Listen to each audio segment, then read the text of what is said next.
салом дӯстон, шаби гузашта дар футбол пур аз рақобатҳои ҷолиб ва голҳои диданӣ буд. Аз нуқтаи назари муҳимият бозии асосӣ дар қитъаи Африқо сурат гирифт. Он ҷо дидори тимҳои миллии Миср ва Сенегал дар финали ҷоми миллатҳои Африқо бо чанд хусусияташ диққати бисёриҳоро ҷалб мекард.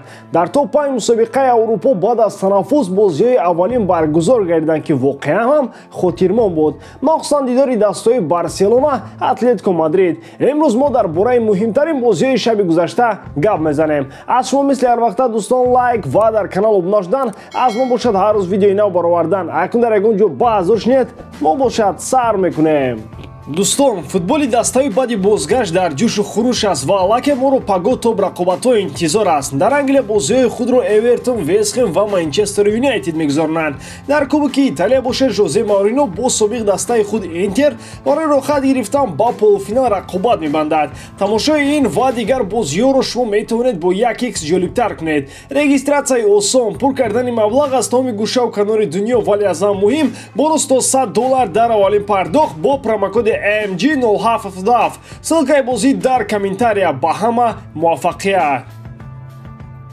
Яке аз интригаҳои асосии финали ҷоми Африқа дуэли Сауло ва Мане буд. Ду ҳамлагари Ливерпул дар тарафҳои муқобили артиш монданд. Бозӣ дар 120 дақиқа бегол ҷараён гирифт. Дар силсила зарбаҳои пеналти Сенегалҳо дақиқтар буданд ва тавонистанд Манеро қаҳрамон кунанд. Барои садё ҷоиза бо тими миллияш хеле муҳим аст, чунки пас аз ин ҳамлагари мазкур метавонад яке аз даъвогарони асосӣ барои туби тилло 2022 шавад. Сол барояш ба беҳтарин шакл оғоз шуд. Дар Аврупо бозиҳои чемпионат ва ҷом сурат гирифтанд. Дар Олмон яке аз бозиҳои асосии рақобати дастаҳои Боруссия Дормунд ва Байер буд. Ҳардуи даста барои қаҳрамонии баъди Бавария мубориза мебаранд. Ситораи асосии дормундиҳо Эрлинг Холланд дар ин бозӣ бо сабаби осеб иштирок надошт. Ливеркузиниҳо яксару гардан беҳтар буданд ва бо ҳисоби 2-5 бозиро ба нафи худ анҷом доданд. Дар Сигнал Идуна Парк дормундиҳоро дербоз чунин ҷазо надода буданд.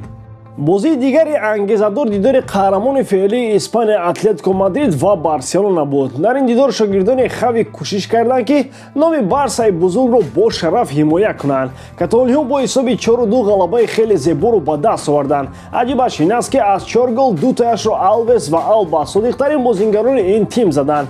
Як бозии дигар дар Испания рақобати Реал бо Гранада буд. Дар рафти ин бозӣ голи ягонаро Асенсио зада ғалабаи мадридиҳоро таъмин намуд. Ливерпул бе Сауло ва Мане бидуни ягон душворӣ бар Кардиф дар доираи бозии ҷом дастболо шуд. Бозии марказӣ дар Фаронса рақобати тимҳои ПСЖ ва Лил буд. Дар ин дидор парижиҳо тамоми қаҳру ғазабашонро барои бох аз Ницца дар ҷоми кишвар ба сари ин тим оварда бо ҳисоби 5-1 дастболо шуданд. Месси футболбозе шуд, ки дар 15 соли милодӣ паёпай гол мезанад. Ювентус бар Верона бо ҳисоби 2-0 дастболо шуд. Закария ва Влахович дар дебюти худ гол заданд.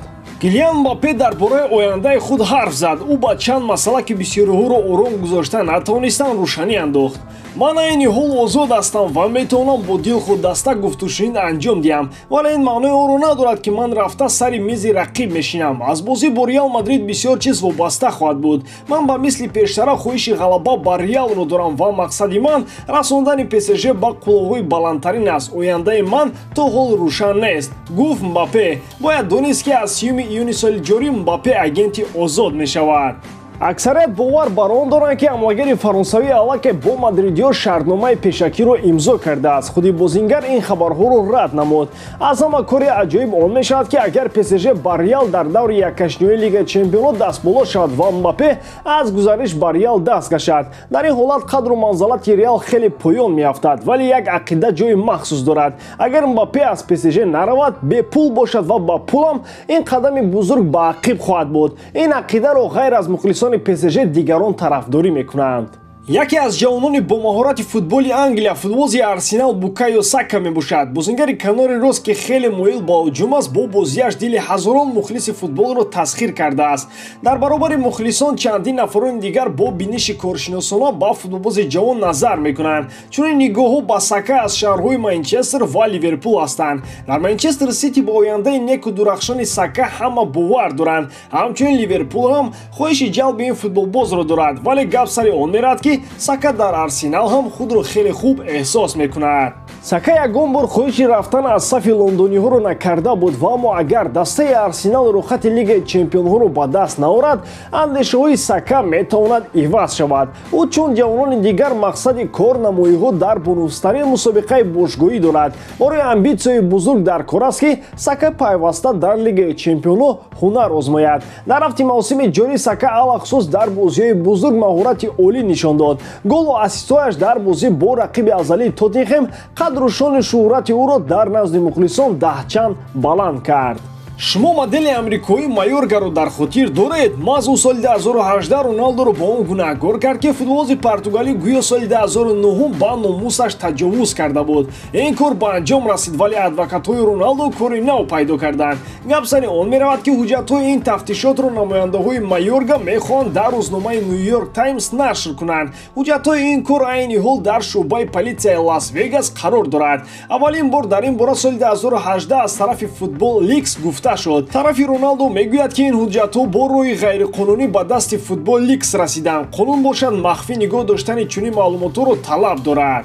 Тарафи Майорга розӣ аз маълумоте, ки дар натиҷаи кори хакерҳо ба даст омадааст, ғайриқонунӣ мебошад, вале ғайриқонун будани онро бояд суд муайян кунад. Аз ин ро онҳо ният доранд, ки ҳуҷҷатҳои ин тафтишотро, ки 400 саҳифаро дар бар мегирад, ба чоп диҳанд.